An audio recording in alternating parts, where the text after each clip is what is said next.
It's a fact that living entities want to be happy.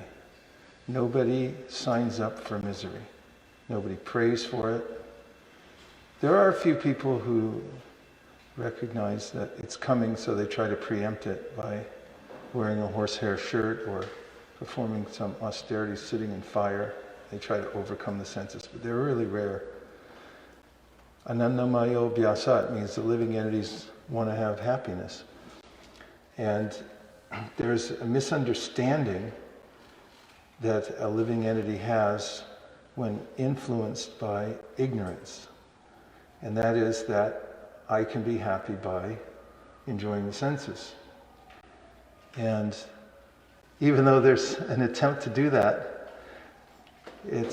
I just heard Prabhupada yesterday saying it's like a little sparrow. He said he saw a little sparrow who saw its reflection in a mirror, and it was banging its head over and over again. So there is a sense in this world that there should be some happiness, just as much as when you see a mirage in the desert. There's a sense that there's water, and if I didn't know that it was not really water, I might actually pursue it wholeheartedly. In fact, I remember as a kid driving with my parents and my brother and I in the back seat of our Volvo going across Death Valley, and then we saw what we thought was a lake. And we said, there's a lake. And they said, that's not a lake. We said, lake. They said, no lake. We said, lake. They said, no lake. We went on for like 20 minutes until we realized that they were right, as usual. And they had a little foresight, had studied the science. They knew that what it was. They'd seen it before. But it's easy enough to look into the material nature and think that there's something in it for me. So in the Bhagavad Gita, Krishna says, Dhyayato Vishayan Pumsam Sangasteshu Pajayate. That when I look into material nature, I'm a conscious living entity, categorically different from matter. But when I look at matter and I think, Dhyayato, I contemplate it, which means I have to look at it for a while and think, maybe there's something in this for me. It seems like it should be. I'd like to control this. That should be mine. I want that for me. I want to make a lot of songs. Like, I want to make you mine, be my Valentine. I want it to be part of me, you know. So it's not an unnatural feeling, it's just misplaced. So Krishna says, Dhyayato Vishayan Pumsam Sangasteshu Bhajayate. When I look at material nature like that, then I make a connection to it, a sangha, and it becomes a part of me, and now I have to deal with it. And it's not that I just deal with physical things. When I look at the material nature and I think about it and I contemplate it, I want to enjoy it, then there's a connection in my subconscious mind as well. There are what are called samskars, or impressions in the subconscious, that are latent. After I connect to something in this world, then later on the emotion is still there and the feeling of that connection is still there.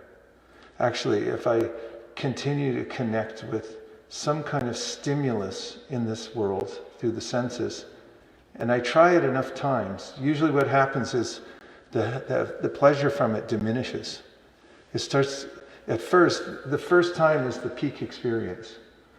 Then after that, it starts to diminish and I have to take more of it, get more of it, be more exposed to it to get more out of it. And then it's possible to develop an addiction to it because the samskar becomes so strong in my mind that I feel compelled, I am compelled or impelled to go back and enjoy it. For instance, I might look at something and I say, oh, I'll just touch it once. And then I touch it and then I think, I'll never do it again. Has this ever happened? You think, I'll never touch that again. And then the same time next day comes up and he goes like, and that little samskar comes back and says, do it again. He's like, no, I said I wouldn't do it. It's like, but maybe one more time. And then that's 2 times on the list. Then 3, 4, 5, 6.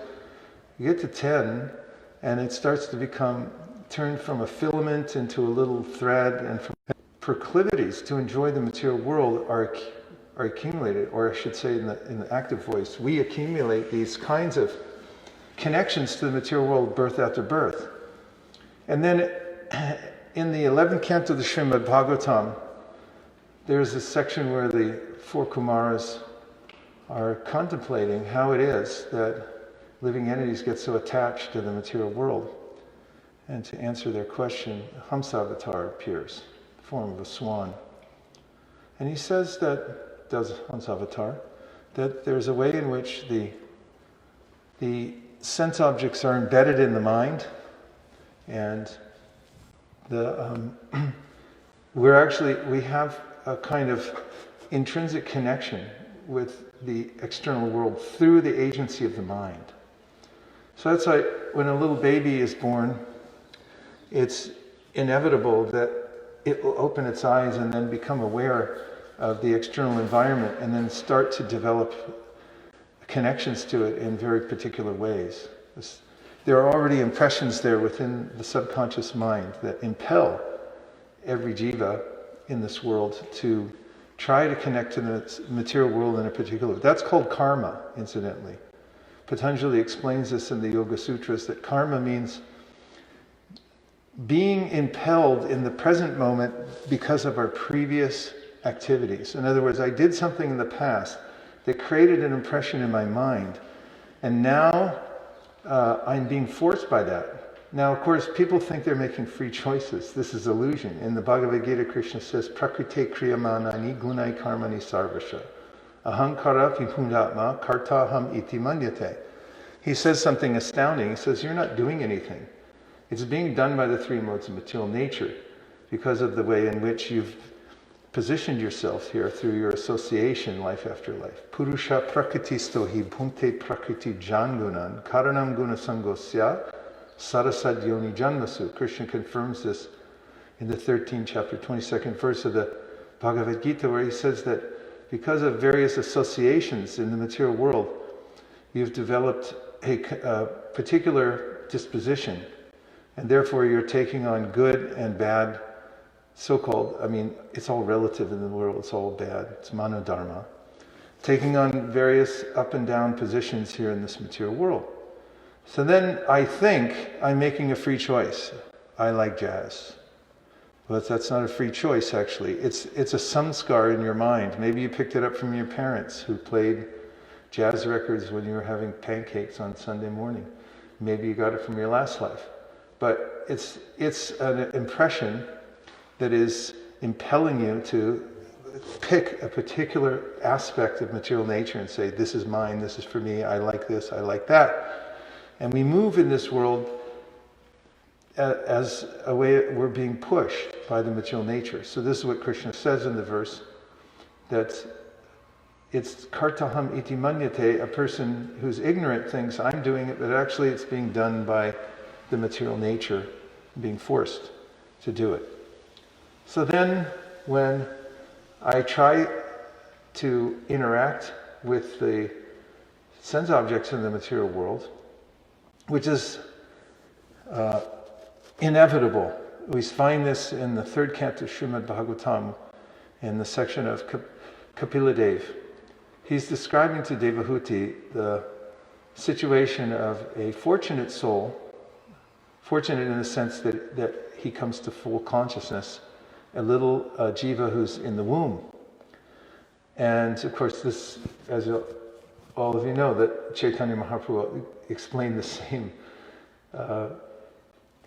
phenomena to his mother, Sachi. But in any case, Kapila Dev says that the child, the jiva within the womb, then after some weeks starts to develop a body, and then at a particular juncture becomes aware of his own, using the pronoun his, just for convenience, his existential situation, that here I am, I'm in a womb. And then, says Kapila Dev, he realizes that I've taken many births in many wombs. And then he realizes that I'm in the womb, and he knows what's going to happen. That as soon as I'm forced to leave the birth channel, there'll be a traumatic experience and I'll come out into the world and I'll be captured again by the external energy. So what happens actually is, while the child's in the womb, it's in a liminal state and the senses are internalized. However, as soon as he comes out of the birth channel, there's this external connection that the living energy develops between the mind and the external sense objects. They're intertwined actually. He already has that sangha, that connection. Sa-anga means like this is an anga of my body. And there's already that anga. So little baby grows up and then it becomes more and more manifest what those sanghas are with the external energy. Everyone has his or her own particular nature in relationship to the material body and the material environment. So this perpetuates the search for happiness through the senses. But it's not to be. It's impossible because, as Krishna says in the Bhagavad Gita, this is adyantavanta konteya nateshu ramate buddha. An intelligent person doesn't pursue this route because he or she knows that there's beginning and end to this kind of happiness. And Prabhupada gives these graphic examples. Of course, there's the Bengali saying that he quotes quite frequently, and that is, I built this beautiful house for my enjoyment, and now it is burned to the ground. The end. End of story, kids. You can all go home. You know, that's it. Can we read a story? Yes. They built a beautiful house for their enjoyment, and it burned to the ground. Johnny, now let's go home. It's all over. That's all you get. That's all we get, little jivas in the material world. And think about it. Everything turns into ashes here, right? Whatever you have, and think of it as value, sooner or later, at a high enough temperature, it'll just burn to ashes. Like, hey, what happened? It's like, there was nothing here in the first place, actually. You're just faked out by the external appearance of all these things. But there's nothing here for you. So Krishna says, Yehi samsparchacha bhoga dukkhayo anaya evate adyantavanta konteya nateshu ramate buddha. The external, this connection we have, this sangha that we have with the external sense objects through the mind is not fruitful. He says it actually leads to misery. Little sparrow banging its head over and over again. So how does this relate to Amma Shakti's point? She said the pandemic's been good to her because it got her into this rhythm of chanting her rounds early in the morning and feeling happiness. So this is where real happiness comes from. So Hamsa Avatar said, we can't detach ourselves from the sense objects, but we can detach ourselves from the mind. So it's a subtle but very important and interesting point. In other words, you may try, it's like, I'll pull away from the external world. He says, no, the object is to realize your independence from the mind itself. And he says, this is called shakshi, or being a witness. And shakshitva means to be in the state of witnesshood. You're observing the mind, you're seeing how it's working. Apuryamanam chala pratishtam samudrabhapa pravishanti advat. Krishna describes the ocean is always being filled with, especially in the rainy season, with rivers are rushing in, rains pouring down. So much is billions of gallons a second coming down, and the ocean stays the same. So he said a self-realized person is able to detach from the mind in shakshitva and see I'm not the mind. Actually, it's going on, it's making its sanghas with the world, but I'm not that. I'm something else. I'm witnessing that. Then, of course, through the bhakti yoga process, we get cheto darpana marjanam. The mind actually becomes cleansed. The mind is called the chitta. That's why Chaitanya Mahaprabhu says, cheto darpana marjanam. The chitta means actually the aggregate of the mind, the intelligence and the ahankara, the ego. That's our subtle body, as we say. And in the subconscious mind, it's the psychological body that we take with us one birth after another. Just like if your iPhone breaks, you don't really get too disturbed because you just say, I've got a new iPhone. Well, what about all the stuff? I transferred it. I just transferred to the next one. So Krishna says the same thing. Shariram yadavatnoti yaschat yukranatishvara Grihitvaitani samyati vayogandam ivashayat. That we're carrying this subtle body from one physical body to the next. You got the same settings, basically, when you get to the next piece of hardware. Like somebody said, don't look at me just like a piece of hardware. It's like, that's what we do, sir. But then he says that the educated, those who are educated in the process, they know that ukramantam stitam vapi bunjanan vagunanvitam vimunananupashyanti pashyanti jnanachakshusha. Ukramantam. That means you're just ukrama means you're just stepping out. Where'd you go? You just stepped out. You missed him. It's gone. Went to another destination. And he said, so Krishna says, Vimura nana pashyanti. The very ignorant people can't see that. They just think, oh my God, he's gone. And when Yamaraj comes for Sri Yagya, after the king died, everyone was crying, saying, he's gone. And he said, what are you talking about? He came in the form of a little boy. He was 1 year younger than you. Yamaraj appeared. So you can imagine he was like... What? 45. Yeah, he came as a 5-year-old boy. So you're 6. Yeah. So you can imagine Abai's 1 year, Hare Krishna Davina Prabhu, 1 year younger than Abai, and he comes and he says, he's not gone, he's right there. Same hands, same legs, same eyes, everything same. Same, as they say in India. And they say, who are you, little boy? And he said, I'm here to teach you that you never saw your husband in the first place. He just came, left, and you never saw him. And now you're weeping over something you never saw. So that doesn't make any sense. So Chaitanya Mahaprabhu said, first of all, you can control the senses by knowledge, but then you have to purify the chitta. Cheto Darpana Marjanam. And the chanting of the Hare Krishna mantra, the process of bhakti yoga, cleanses the subtle body. And so there's a way in which the samskars that are already there are overwritten by spiritual samskars. Just as in computer programming, there are programs and they can be overwritten. Engineers? Anyone?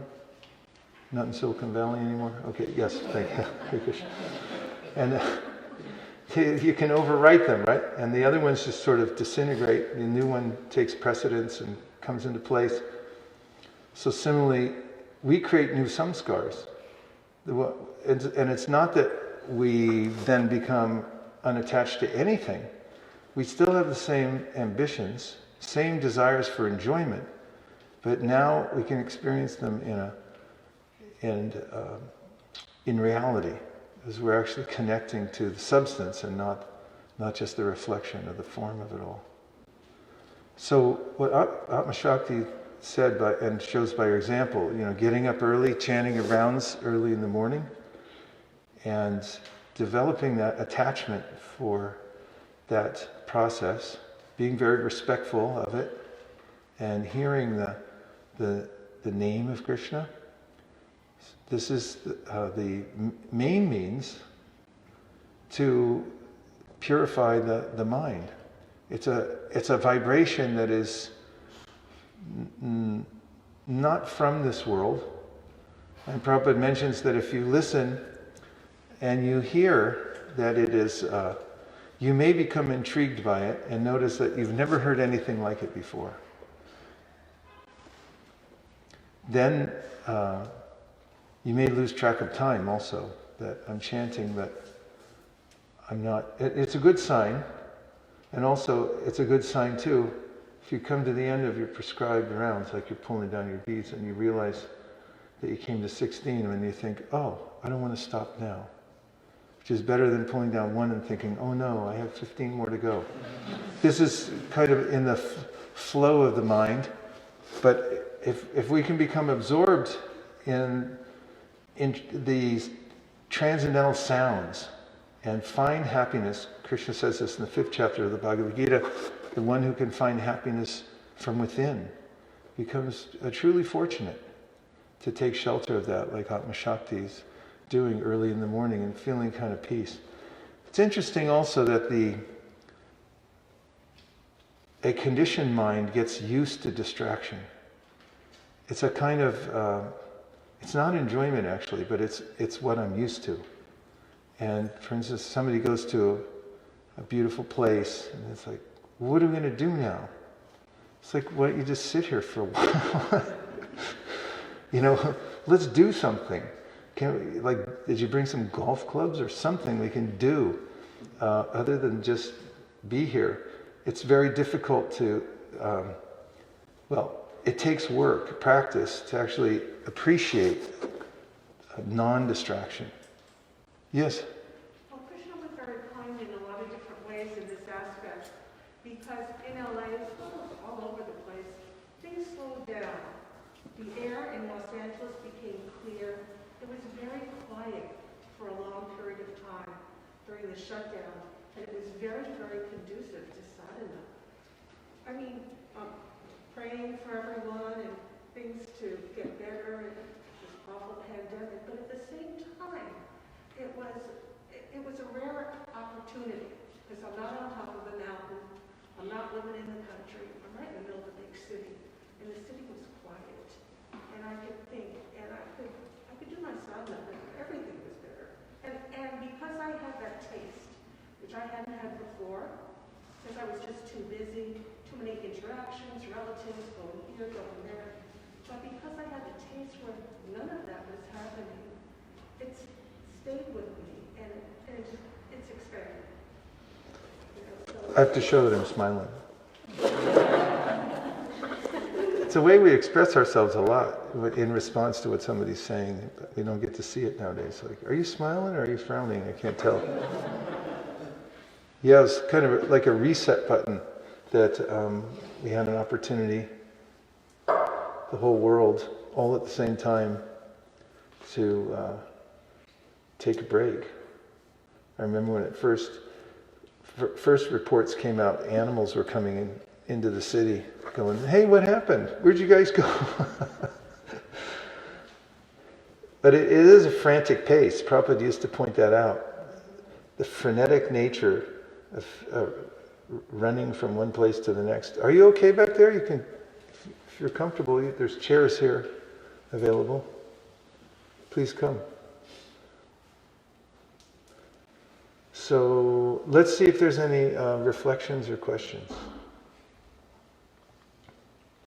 Reflection means anything. Yes, Muktachu. Honey Krishna. I have a reflection.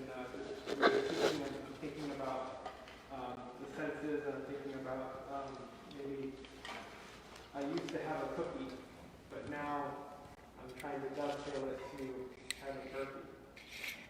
Right? So he's saying that he's gone from he used to have a cookie and now he's dovetailing it to have burfi instead. So the senses that I'm used to, I have a sugar tooth, I have a sweet tooth, right? So I want that sugar, but I'm dovetailing it to prashadam. We want prashadam. I'm thinking about just when you're eating a piece of burfi, you're just reflecting and thinking about, wow, the devotee spent so much time, with how He's describing, I'm just repeating this because if we're recording, people online probably can't hear you.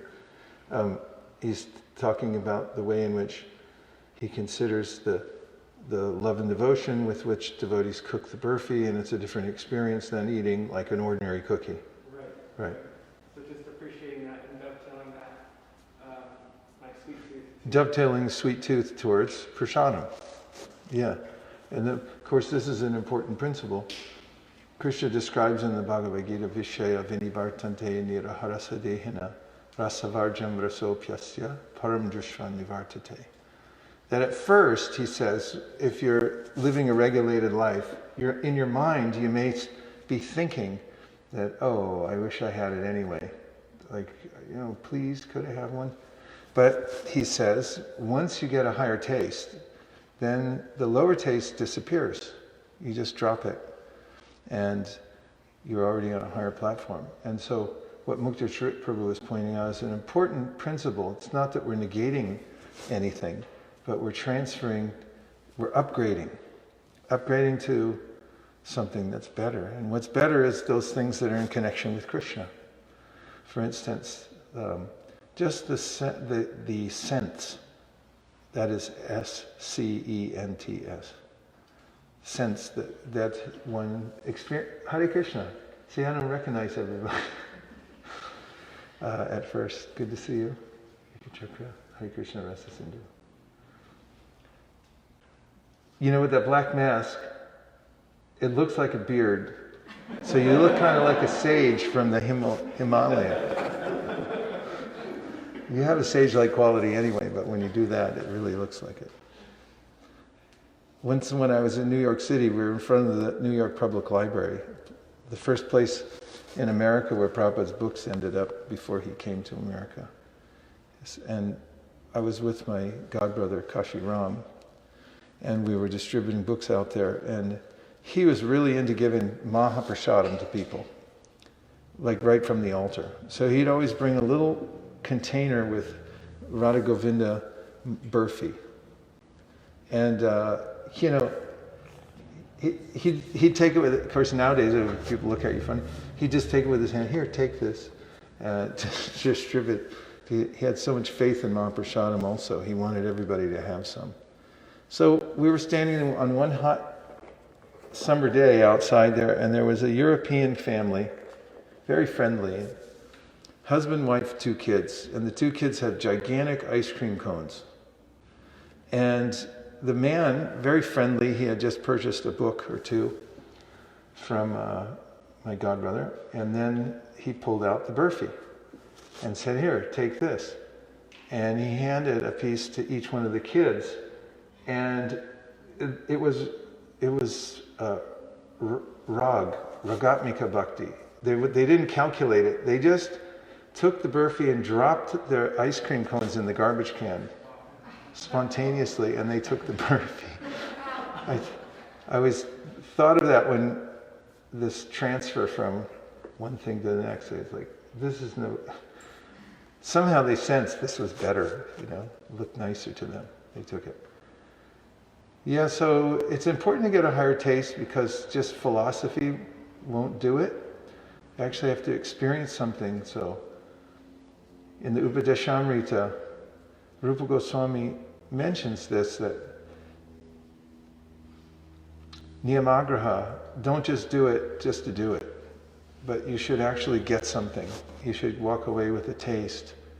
Somehow organize your life and get association and pray for it, beg for it, so that you can get even one drop of taste.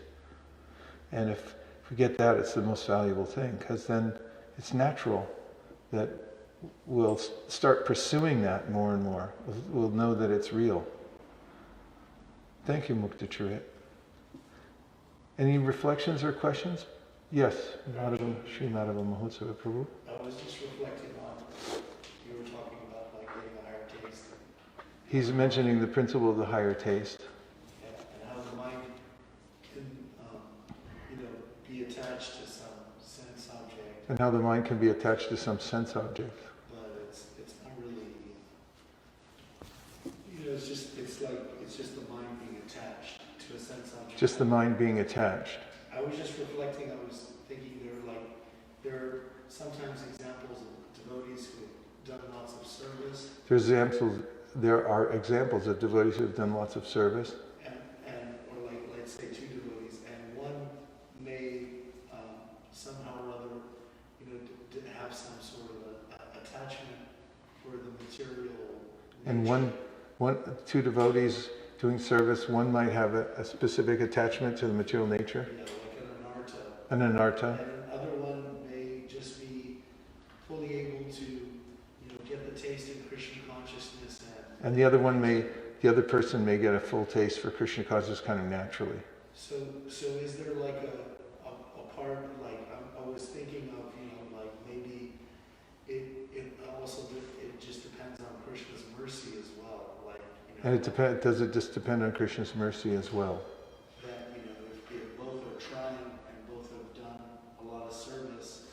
But both are trying, they've both done a lot of service.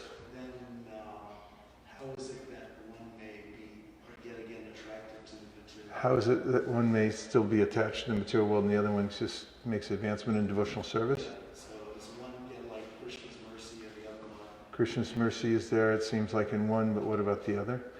Well, in the Gita, Krishna says, Yesham tuntakatam papam jananam punya karmanam te tunva mohanir mukta bhajanti mam drida. That those who have already reached some level of sattva, they're much drier tinder. When the spark of Krishna consciousness lands for them, you see a conflagration almost immediately because they're ready for it. This comes up in the beginning of the 7th canto of the Srimad Bhagavatam. The question is by Parikshit Maharaj, why does it seem like some people get a lot of mercy and other people's don't? So he said, it seems like Vishnu is always helping the demigods. Why does he always help the devas and not, he smashes the demons instead? And Shukadeva says, no, that's not it. Actually, he's equal to everybody. And in fact, Krishna says it himself, Samaham sarvabhuteshu nami dveshasti napa. I don't hate anybody. I'm equal to everybody. They're all parts and parcel of him, If your finger has a little sore in it, hate your finger, you treat it like as best you can, like any other part of your body. However, Prabhupada gives this example which helps to understand what Shukadeva Goswami is expressing in this section of the Bhagavatam, and that is that people go to school and they have the same teacher, but some students, they take advantage. Like I just heard this from Ananda Murari. He finished college recently, and I talked to him on the phone. I said, how was it? He said, well, here's my realization. It's that education is what you make of it. You can go to the best school in the world, but if you put your feet on the desk and lean back and start snoring, you're not going to learn. But in the same way, the teacher is giving, but then how much does the student take advantage of it? And so he says, Shukadeva does, that if somebody is in sattva, like the devas are in sattva, then they're able to extract more from the Lord. They actually are open to his mercy. If the sun gives vitamin D and all kinds of nice nutrients by being in the sun, not too much, but just enough, but you go in your house and close all the windows and close the shades, then you're not going to get any vitamin D. So there is a case for the continuum of those who are continuing from a last life. Krishna talks about it in the 6th chapter of the Gita, that if somebody's been practicing already, they have purva samskar. They already have a previous impression from association and practice in their last life, so they're able to take it up more readily than other people who are just starting. It's all good. Krishna's happy. Anybody, sway sway adhikarya nishta saguna parikirtitan. Bhagavatam 11th canto, he says that act according to your nature where you are now, because it's an unlimited process. There's no end point. So wherever you start, that's okay.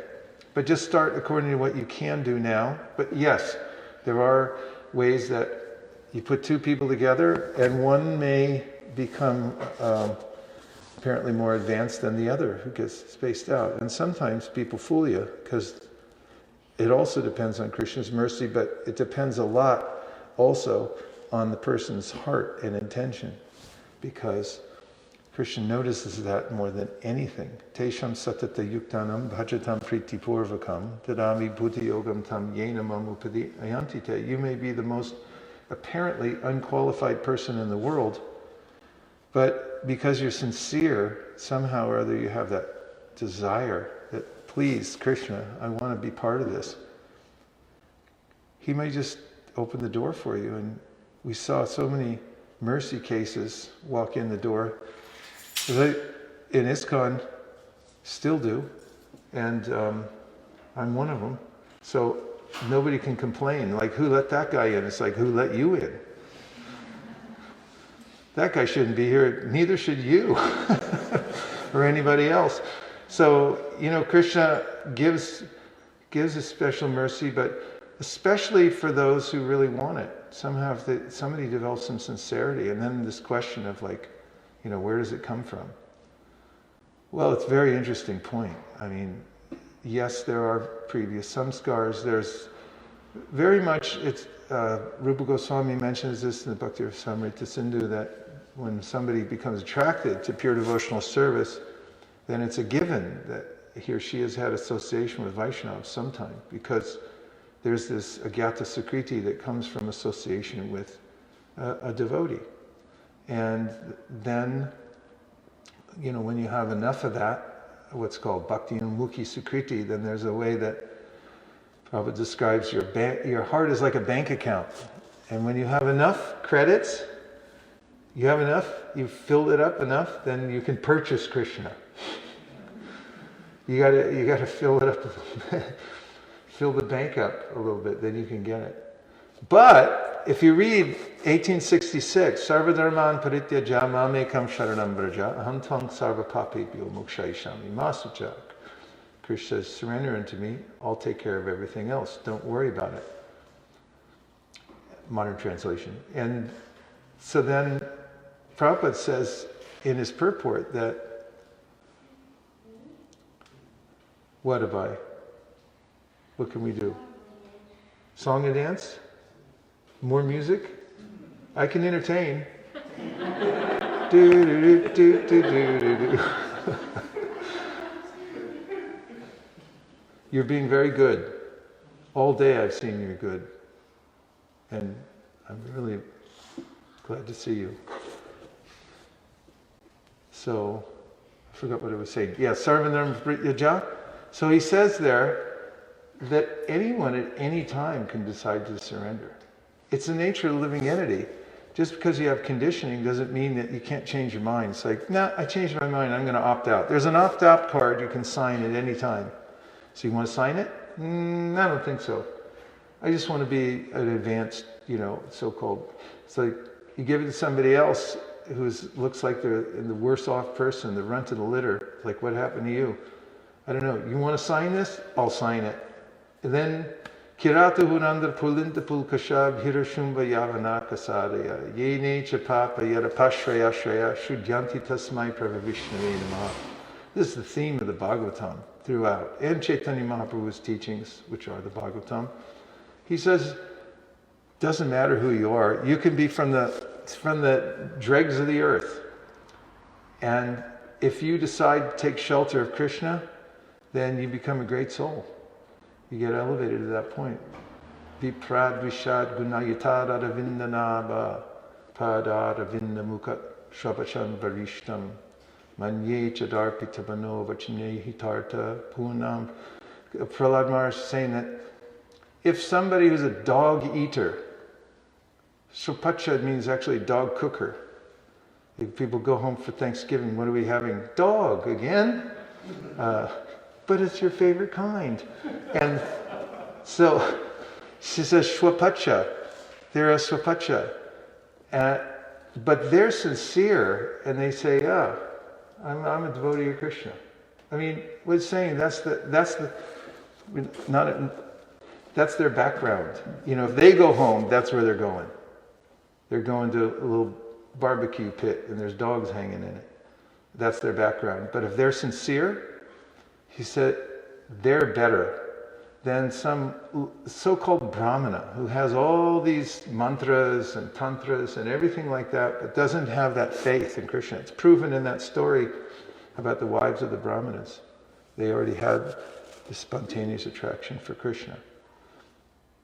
So Prabhupada gives an example that, okay, so a man walks in with a huge bag of money and then says, who wants it? And so you have a choice, take it or don't take it. So Krishna's walked in, he says, Sarvadharma parityaja, you surrender to me, I'll just take care of everything for you. And so Prabhupada says, if an ordinary man offers you that, you might think, what's the catch? There's a stick behind his back, he'll hit me when I try to take the bag.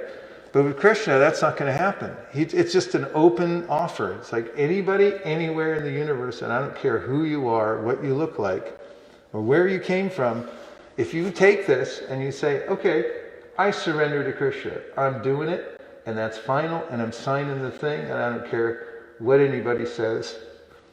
And you're in. You could do it at any time. There's nothing to stop you from doing it, except it's our own hesitation. It's like, yeah, maybe I'll do it a little later. And then that can go on for a long time. So it's a happy day, a celebratory day when one decides that, yeah, this is it. I'm doing this. I'm just going to surrender to Krishna. Because then that person becomes free and happy. Right? Haribol. Okay, we'll just take a couple more reflections. Prabhu. You very nicely reflected upon free will. Yes. Free will and We talked about free will and the modes of nature. So in the condition, Okay. you were saying in the conditioned life, people think they have more independence of free will, but You said in conditioned life people think they have free will, but they don't. Right? but it's because of the modes of material nature that they are more under the clutches of the modes of material nature. Yes, but they're under the clutches of the modes of material nature. Yeah. Right. But this is one reflection, but I have a continuing question. Okay. So as one purifies himself and becomes free from the modes of As one purifies oneself, becomes free from the modes of nature. So he becomes, he has more free will, so he uses that free will to serve Krishna. He has more free will, so he uses it to serve Krishna. Because can he use that more independence to do something else? Can use it to do something else. Yeah. So we always have volition, and when we're under the modes of material, well, actually, when we misuse our free will, then there's a way in which we become entangled in the material nature. And I described a little bit of that process, like, for instance, with an addiction. You might even know it's the wrong thing to do, but you can't stop doing it. And then, of course, it's deeper levels of that ignorance when we don't even know that we're in Maya. I actually think I'm happy and that everything's fine. This is kind of a typical mindset. But yes, freedom means, first of all, Krishna says knowledge means to come to this understanding that I'm not the body. Kshetragnam chapi mam vidhi sarva kshetrishu bharata kshetragnayo jnanam yatash jnanam matam mama. He says real knowledge means to see the difference between yourself and the field of activities that you're in, and also to know the knower in all fields, to become aware of that. So that's a beginning of knowledge. And then as one actually is able to control one's senses by performing the process of devotional service, one starts to enjoy pleasure within. So Arjuna asks Krishna in the second chapter of the Gita, what is it like? What is somebody like who does that? And the first thing Krishna says is, Prajahati yada kaman sarvan partamanogatan atmanyeva manatushta stita pragnasta dochite. A stita pragna is somebody fixed in consciousness. There's a lot of descriptions of that in the Gita. So Krishna says in this case that Prajahati, he's able to withdraw his senses even amidst the material desires that are being manufactured by the mind. Because the mind's like a little factory. It keeps creating these ideas for enjoyment in the material world. You got lemon? How about lemon lime? Let's put them together. Let's put something else in it now. Let's mix it all together and see. But this stita pragna is able to withdraw from that because it has superior knowledge and understanding. And then he says, Atmanyeva Atmanatushta. First starts to enjoy happiness from within by observing his own consciousness.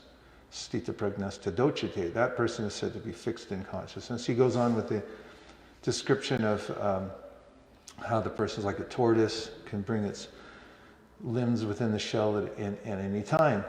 And then in developing that theme, Krishna talks about a person who has this full awareness that my body is moving by the force of material nature, And he says, Naiva kinchit karomiti yukto manyeta tatvavit pashyan shinvan spashan jigran ashnan gachan swapanshwasan pralapan vishrinan grinan unmishan nimishan napi indriyan indriyarteshu vartanta iti darayan.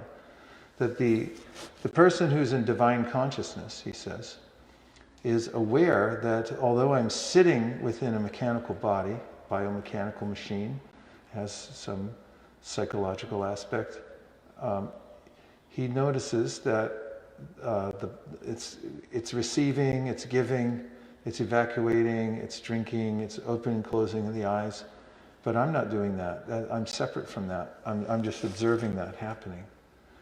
And then in the free state, the bhakti yogi, then as Muktachrit Prabhu was pointing out, this principle, it's not that, okay, now I just become shanti, shanti, shanti. In fact, I read today, Prabhupada says, devotees are not shanti because they have an ambition to serve Krishna. So they're not, remember, we read that on the way home from the airport.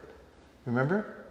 It was in the verse, Etan nirvidyavananam ichatama bayam yoginam nripanirditam harinamanu kirtanam. It's a settled fact that by chanting the holy name of the Lord, everybody can become successful. This is what Shukadeva is saying. Everybody, it's already, don't worry about it, he said. Everyone already decided, all the acharyas, everybody. It's done. Do it. You know, it doesn't matter who you are. You can be a king, a plumber, whatever. You know, and you do this. And he said in the purport, what was the point I was just about to make? About ambition? Yeah. So he said the devotees are not shanti because they have ambition. They want to serve Krishna. Then he said they don't care whether they're in heaven or hell to do it. I mean, hell can be a pretty annoying place, actually. We have some experience of it here on earth, a little taste here and then. Sometimes in dreams you might see a little something. And so, but a devotee, Narayana sarve nakutaschana bhibditi swarga pavarga narakeshu api tulyarta darshana. He sees it all as equal because it's all an opportunity to serve Krishna.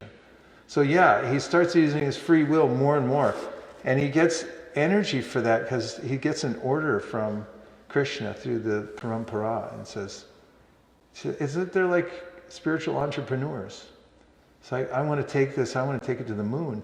Like CEOs, a lot of people don't want to be CEOs because you got to work 24/7 as CEO. Someone calls you at 2 o'clock in the morning and says, we got a problem in Hong Kong, boss. You know, we're going to lose $10 million if you don't decide right now. It's like, do you like that kind of lifestyle?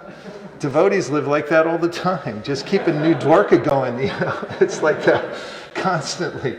Hey, Savas, guess what? The water main broke, you know. It's 1 a.m. Who's going to fix it? Probably Savas or Ratna. Yeah, Ratna. Ratna's not in this world. He's in another world. He's, you know, because he already decided. He signed the little thing. He's put the check mark, says, yeah, I'm just going to serve Krishna, and that's it. So this is the life of the devotee. It's active cultivation of devotional practice. So when we don't have purified senses, we engage them anyway in Krishna's service. Sarvapadiva nirmuktam tat praptena nirmalam hrishikena hrishikesha sevanam bhaktiruchite. So when you engage your senses in Krishna's service, even before you're liberated and you've realized all these things, then by the nature of that activity, your senses gradually become purified. And as we described earlier, the mind, which is the sense within, also becomes purified. And then you become gradually, step by step, freed to express your devotional service in various ways. And then devotees, of course, if they have a particular way they want to serve Krishna, then Krishna will accept that from the devotees. And in the liberated state, there's a way in which Krishna extends himself to the devotee.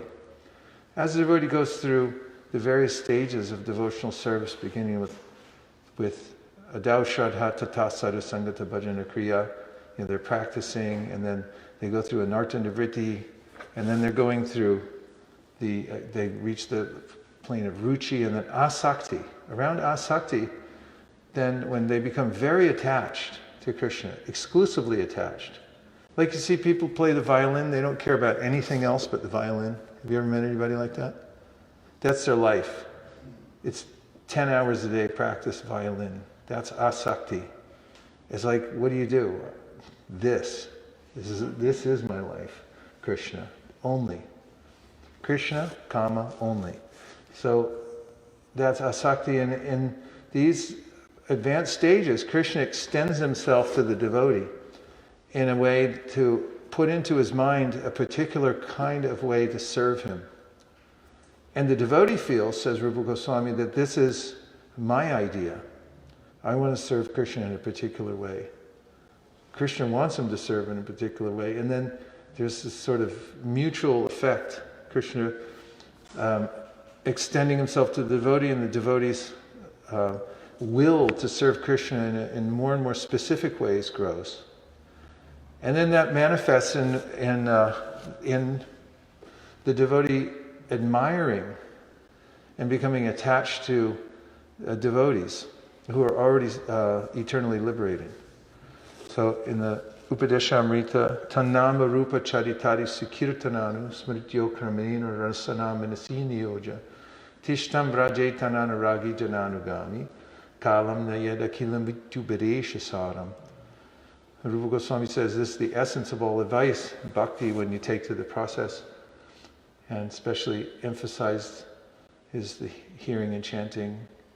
And when that is well established, and one hears and chants intensely for a long time, there's a way, as described here, and serving him in other ways.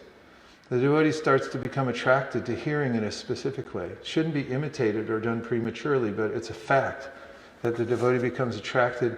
They'll see a particular devotee like Yashoda or Subal or one of the devotees who's serving Krishna in Madhurya Ras, and that's like they become vitally attracted to that person and their mode of service. And this is, again, it doesn't happen, it happens in a liberated state or in the almost perfect state. One starts to develop these kinds of connections. And then one's endeavor is, as much as we see people, again using this example, that people become obsessed with working in a particular way in the material world. So the devotee also becomes obsessed in a certain way spiritually with serving Krishna in a particular way, following in the footsteps of an eternal associate of Krishna in the spiritual world. So, and then follows, that path. This is called Raganuga Bhakti.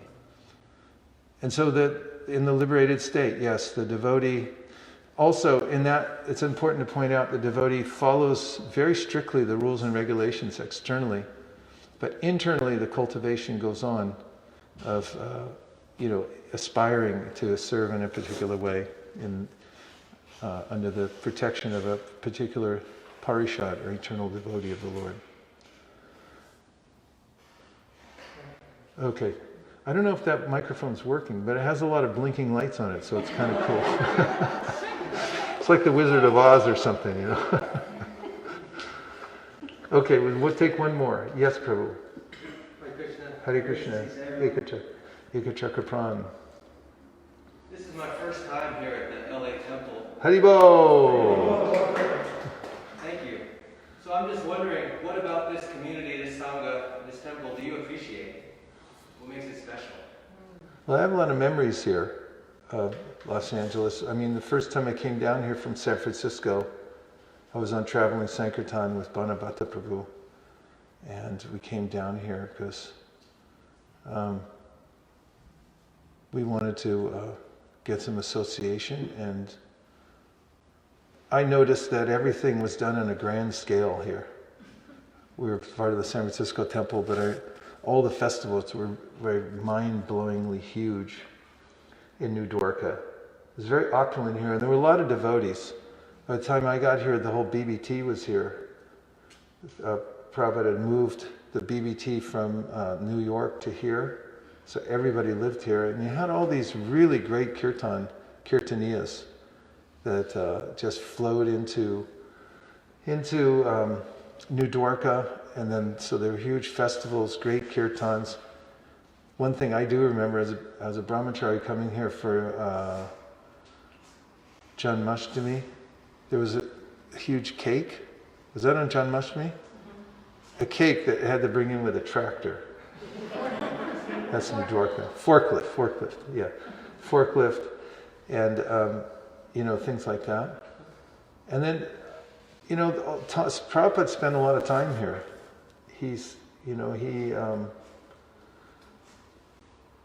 He wrote up in his room, he gave instructions from the Vyasasana, and in his room he instructed, and if you get a chance, if it's open, you go into Prabhupada's room and sit there. Then of course I met Nirakula here, so that was good for me. It was the beginning of her, long, I don't know what to call it, difficult path, but for me it was fortunate. So I have a lot of good individual memories here that in aggregate, it's a home, place that feels like home. And Rukmini Dwarkadish are just famous everywhere. I know driving from Vrindavan back to Delhi, and you'll see a huge billboard, somebody probably illegally using the images, but for whatever they want to advertise. Rukmini Dwarkadish, because who else would you put up there? Success potency is here in New Dwarka.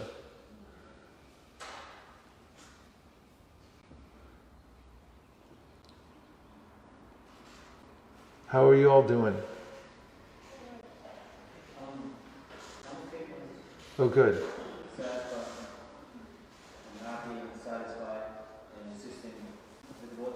Nice. It's a good place to be, Like somebody says, would you rather be a king or a servant of the king? And the answer is better to be the servant of the king, because you get all the same facilities as the king. You don't have to worry about it so much. Being the king is a hard gig. But being the servant of the king is really nice. Like, if something goes wrong, it's like, oh, too bad.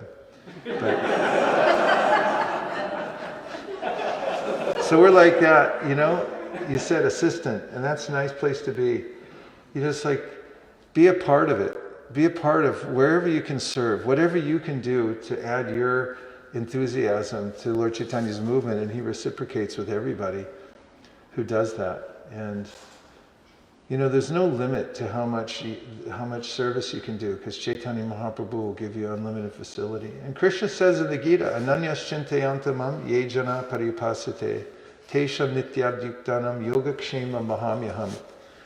He said, the more you just put your mind in me, your faith in me, your service in me, ananyas chintaya. Don't think, it really means just think about serving me. You can make that your main thing. Just give full permission. Then he says, I'll carry what you lack. I'll preserve what you have. And it's really true. I was just talking to, Savas, and he was saying how it's kind of amazing. This pandemic came, the restaurant was closed, the gift shop was closed. And he said, still, there's plenty of money. I don't know if I was supposed to say that or not. Don't tell him that. But, the Lakshmi kept pouring in. It's like, how's it happening? And for those whose lives are dedicated to Krishna, they know that these things come.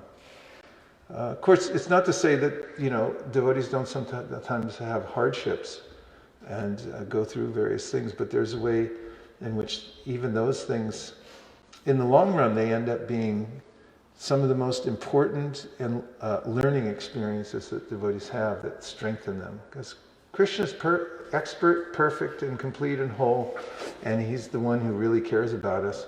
Not only is he the one who really cares about us, but he's also the one that can do something about it. Other people, not so much. They might have a little sympathy, but they can't really help. Well, yes, okay. So thank you very much, everybody. And thank you, Navina Prabhu. Good to see you. And thanks for coming from everywhere. Let's do it again really soon. Keep up the great work. Dear Srila Prabhupada, dear Sri Chaitanya Mahaprabhu, Shri Gaura Nitai, Shri Rukmini Dwarkadish, Jagannath Baladev Subhadraji. If you so desire, please empower us in our devotional services so that we can fully give our hearts and minds to you and always think of you and expand the Sankirtan movement as your assistants. Thank you for considering our request. Everyone who believes in this prayer in part or in whole, please say Hare Krishna. Hare Krishna! Natari Armarman, Natari Armarman, Natari Armarman, Natari Armarman, hey, Natari Armarman, Natari Armarman, Natari Armarman, Natari Armarman.